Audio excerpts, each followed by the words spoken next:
संहिता शास्त्र में सूर्य ग्रहण विशेष नक्षत्र के द्वारा उदय होता है और प्राणियों में सजमान प्रवाह से विश्लेषण करती है। इस मुहूर्त ज्ञान का मुख्य रूप से प्रयोग होता है। नारद संहिता में इसका वर्णन मिलता है।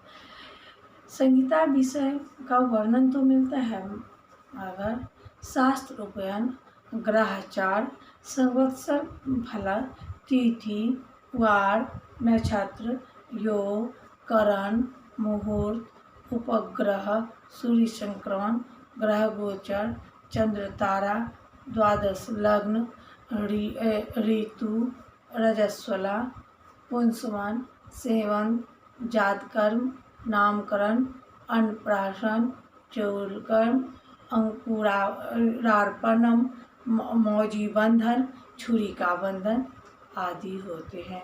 इस सब का ज्ञान हमारे बृहद संहिता में आचार्य ब्राह्मण के द्वारा जो है इस विषय में विस्तृत रूप से ज्ञान प्राप्त होता है। सूर्यादि ग्रहण के संचार में जयमान स्वभाव का विकार, बिंब प्रमाण, वर्ण, रश्मि द्युति, संस्थान, अस्त उदय, मार्ग, आवागमन, नक्षत्र, साग्रहण, समागम है। ग्रहों के चार नक्षत्र विभाग द्वारा निर्मित से कूर्म चक्र, देश भ्रमण के लिए शुभ अशुभ का फल ज्ञान, अगस्त मुनि का संचार, सप्तऋषि का संचार, नक्षत्रों के व्यूह, ग्रह श्रृंगार कटक, ग्रह युद्ध, ग्रह समागम, इन सब का जो है इनमें समागम होता है। वर्षपत्र फल, गर्भ लक्षण, रोहिणी योग, स्वाति योग, आषाढ़ी योग, सद्योवर्खण, कुसुम लता लक्षण, वृक्ष पुष्प फल उत्पत्ति द्वारा लौकिक शुभ अशुभ का ज्ञान, परिधि, परिवेश, वायु लक्षण, उल्कापात, दिग्दाह लक्षण, भूकंप, संध्या लालिमा, गंधर्व नगर लक्षण, धूलि लक्षण, निर्घात लक्षण, अर्धकांड, अन्न उत्पत्ति, इंद्रध्वज, इंद्रधनुष का लक्षण, वायु अवास्तु विद्या, अंक विद्या, हस्त विद्या, अंतरक चक्र, मृग चक्र, अश्व चक्र, वात चक्र, प्रसाद लक्षण, प्रतिमा लक्षण, प्रतिमा प्राण प्रतिष्ठा, वृक्ष का चिकित्सक, जल उपलब्धि वर्णन, निराजन, खंजन लक्षणम, उत्पात शांति, मयूर चित्र आदि का विषय विवर्णित है। इन सबों के अलावा बहुत प्रकार से भिन्न भिन्न प्रकार के विषय वर्णित हैं, किंतु विस्तार पूर्वक का ज्ञान यहाँ नहीं कर सकते हैं। मगर अद्भुत सागर ग्रंथ में भी बृहद संहिता का जो विषय भी वर्णित है वह भी अद्भुत सागर ग्रंथ में जो है वर्णित है। वहाँ भिन्न भिन्न प्रकार के नवीन विषय भी संग्रहित किया गया है। तब अंतरिक्ष में जो आश्रित हैं वह, भूमि पर जो आश्रित हैं वह, उन सब के बारे में नवीन ज्ञान का उत्पाद का वर्णन जो है वर्णन मिलता है। उनमें शांत के उपाय भी वर्णित हैं, शांति और के उपाय भी वर्णित हैं। वहाँ दिव्य आश्रित, अंतरिक्ष आश्रित, भौम आश्रित विविध उत्पाद वर्णित हैं। दिव्याश्रित सूर्य, चंद्र, राहु, भौम, बुध, गुरु, शुक्र, शनि, राहु, केतु, ध्रुव आदि नाम जो है उसके आवर्त के जो है ग्रह युद्ध उत्पाद के जो प्रपंच है वह वर्णित है।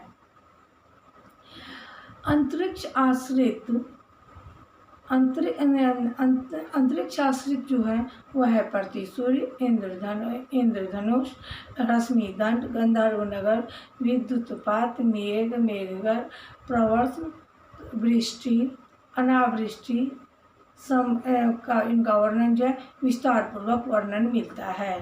भौम आश्रित में भूकंप, जलशयन, दीप, देव प्रतिमा, शुक्रध्वज, स्त्री पुरुष दर्शन के विषय में निरूपित होते हैं।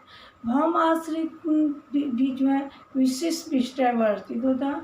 इनका विस्तार पूर्वक से जो है सार रूप भरा हुआ है। जैसे समुद्रों में पानी का अथाह होता है, वैसे ही बृहत संहिता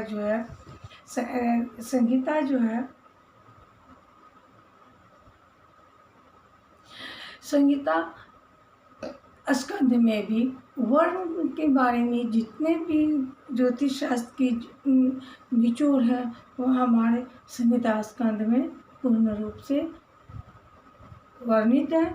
और उनके द्वारा जो अद्भुत सागर है उसमें नवीन ज्ञान को जोड़कर उनका अद्भुत अलौकिक ज्ञान प्राप्त किया गया है, वर्णित है, जिसके द्वारा हमें ज्ञान प्राप्त होता है। संवत्सर निरूपण। नारद संहिता प्रभादेय षष्ठी संख्या का संवत्सरा वर्णिताः सन्ति। तेषां फल विवेचनं विशिष्ट रूपेण कृतम् अस्ति। तिथ्यादि निरूपणम्। तिथीनां वर्णनं विशिष्ट रूपेण कृतम् अस्ति।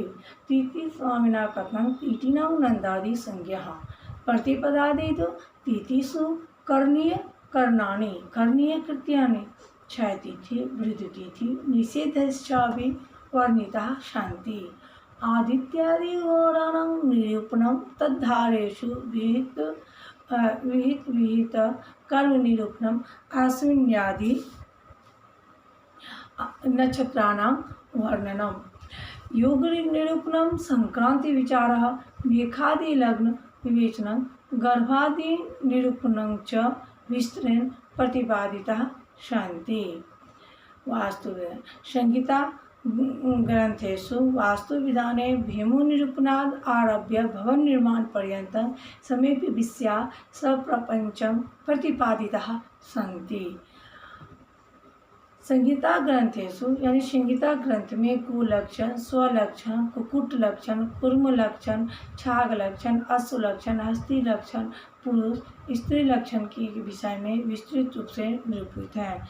इन सब के बारे में भी इन सब के द्वारा जो इनके द्वारा जो उपाय सब किए गए उन सब का निचोड़ मूल बात जो है वो हमारे संहिता ग्रंथ में वर्णित है। उससे भी ज़्यादा विस्तृत ज्ञान जो है अद्भुत सागर से प्राप्त होता है। उनमें नई बातें सीखने को मिलती है।